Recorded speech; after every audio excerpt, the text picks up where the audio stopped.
మనమందరం కూడా భగవంతుణ్ణి నిరంతరం ఎప్పుడు కష్టం వచ్చినా, ఎప్పుడు పండగ వచ్చినా పరమాత్మని మనం జ్ఞాపకం చేస్తూ ఉంటాం, పిలుస్తూ ఉంటాము, తప్పకుండా గుర్తు చేస్తాము. ఎందుకు గుర్తు చేస్తామో తెలియదు, కానీ భగవంతుడు అంటే మనకు కష్టాలలో పండుగ సమయంలో, ఎందుకంటే మనకు పరమాత్మకి గాఢమైన సంబంధం ఉంది కాబట్టి. కనిపించేటటువంటి సంబంధికులతో మనకు తెలియకుండానే కనెక్షన్ ఉంచుకుంటాం, ప్రేమ ఆప్యాయత ఉంచుకుంటాం. భగవంతుడు మాత్రం కంటికి కనిపించడు.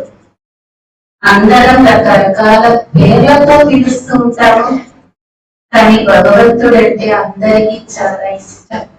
ఎందుకంటే ఒకప్పుడు సహాయం చేసినటువంటి వ్యక్తిని వాళ్ళ కష్ట సమయంలో ఆ వ్యక్తి గుర్తొస్తారు.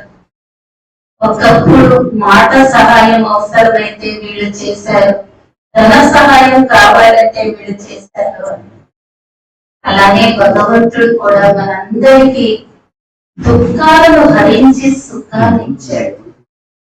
ధైర్యం కావాలన్నప్పుడు ధైర్యం ఇచ్చాడు, ఆనందాన్ని ఇచ్చాడు, శక్తిని నింపాడు.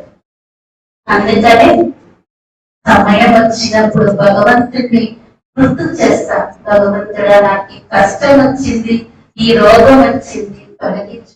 పరిచయం లేకుండా కూడా అంత గుర్తు చేస్తున్నాను.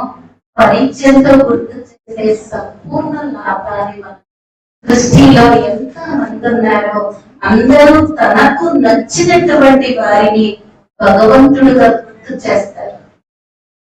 కానీ భగవంతుడు మహాత్మలకు, ధర్మాత్మలకు, దేవాత్మలకు అందరికంటే గొప్పవారు పరమాత్మ. ఆ పరమాత్ముడు ద్వారానే ప్రతి ఒక్కరికి ఏదైనా శక్తి లభించినా, ఏది లభించినా ఆ పరమాత్మ యొక్క యథార్థ పరిస్థితి మనకి విద్యాలయంలో స్వయంగా భగవంతుడే తెలియజేస్తాడు.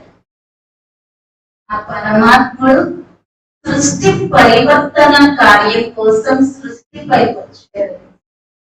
ఎందుకంటే ఒకప్పుడు సృష్టిలో చాలా సుఖము, శాంతి, న్యాయం, ధర్మం సమృద్ధిగా ఉంది. రాను రాను ఎప్పుడైతే వికారాలు పెరిగినాయో సుఖశాంతులు తగ్గినాయి. చివరికి వచ్చేసరికి ఎవరు ఎన్ని మంచి మాటలు చెప్పినా పరివర్తన కాని సమయం వచ్చేసింది. ఇల్లు పాతగవుతే రిపేర్ చేస్తారు, ఇంకా ఇంకా పాతగవుతే రిపేర్ కు పనికి రాదండి అంటారు. అలానే ఈ రోజు సృష్టి ఎలా మారింది అంటే, ఇదివరకు ఒక మంచి మాట చెప్తే మార్చుకోవాలనుకునేవారు, కానీ ఈ రోజు ఎవరు ఎన్ని మంచి మాటలు చెప్పినా వినటమే కానీ పరివర్తన చివరి స్థాయికి వచ్చింది సృష్టి. ఇంకా ఈ సృష్టిని పరివర్తన చేయటం కోసం మనం అందరం కోరుకునే సుఖము, శాంతి, ఆనందమయ జీవితాన్ని తీసుకురావటం కోసం, సృష్టి పరివర్తన కార్యం కోసం భగవంతుడు ఈ భారత భూమి పైన అవతరించారు. అవతరించిన గుర్తుగానే శివరాత్రి జరుపుకుంటారు. దీన్నే శివరాత్రి అన్నారు. ఎందుకంటే పరమాత్ముడు అజ్ఞాన రాత్రిలో అవతరించారు, జ్ఞానం అనే ఉదయాన్ని తీసుకురావడం. అజ్ఞానాన్ని తొలగించడానికి పరమాత్మ అవతరించి 90 సంవత్సరాలైంది. భగవంతుడు తన శ్రేష్ట కార్యాన్ని చేస్తూ ఉన్నారు. ఇప్పుడు పరమాత్ముడు అందరికీ ఇస్తున్న సందేశం ఇదే.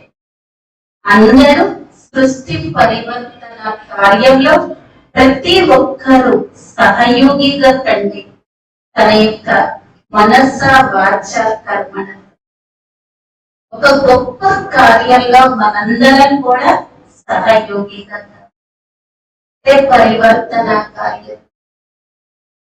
శివరాత్రి రోజు విశేషంగా ఉపవాసము జాగరణ చేస్తారు.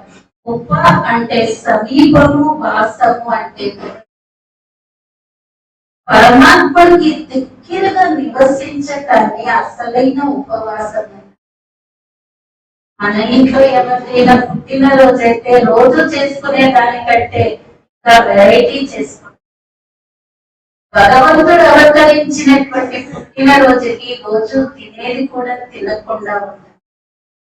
భగవంతుడు అంటున్నారు, నిరంతరం దగ్గరగా ఉండటం అంటే నిరంతరం నన్ను చేసుకుంటూనే ఉండండి. ఏ అసలైన ఉపవాసం.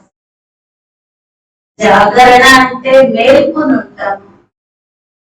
ఒకప్పుడు రాత్రంతా భజన చేస్తూ మేల్కునేవాడు, రాత్రంతా నామస్మరణ చేస్తూ మేల్కునేవాడు. వర్తమానం అది చాలా చాలా తగ్గి. జాగరణ అంటే జాగ్రత్తగా ఉండండి. మనకు తెలుసు ఎన్నో జాగ్రత్తలు. అక్కడ అగ్ని ఉంది, జాగ్రత్త.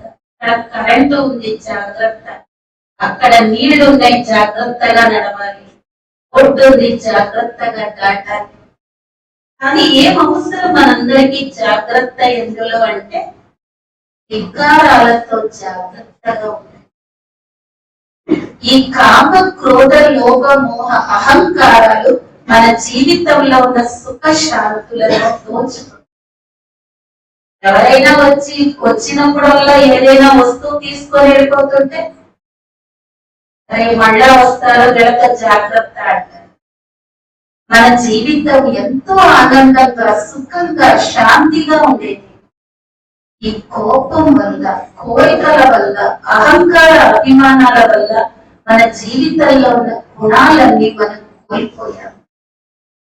ఈ వికారాలతో జాగ్రత్తగా ఉండటమే అసలైనటువంటి జాగరణ. ఏ పండగకైనా ఆధ్యాత్మిక రహస్యం ఉంటుంది. దాన్ని తెలుసుకొని పండగ చేసుకుంటే జీవితంలో ఎంతో ఆనందంగా, సంతోషంగా ఉండగలుగుతాం. శివ జయంతి సందర్భంగా భగవంతుడిస్తున్న సందేశం ఏంటి అంటే, సమస్య వచ్చినప్పుడు కాదు, పండగ వచ్చినప్పుడు కాదు నన్ను చేయటం, నిరంతరం నన్ను గుర్తుంచుకోండి. రోజు భగవంతుడు కోసం సమయం తీయండి, సఫలం చేసి. శివరాత్రి మహోత్సవం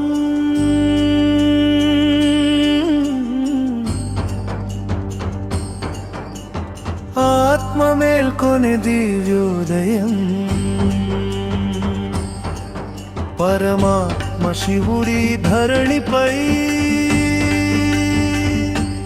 అవతర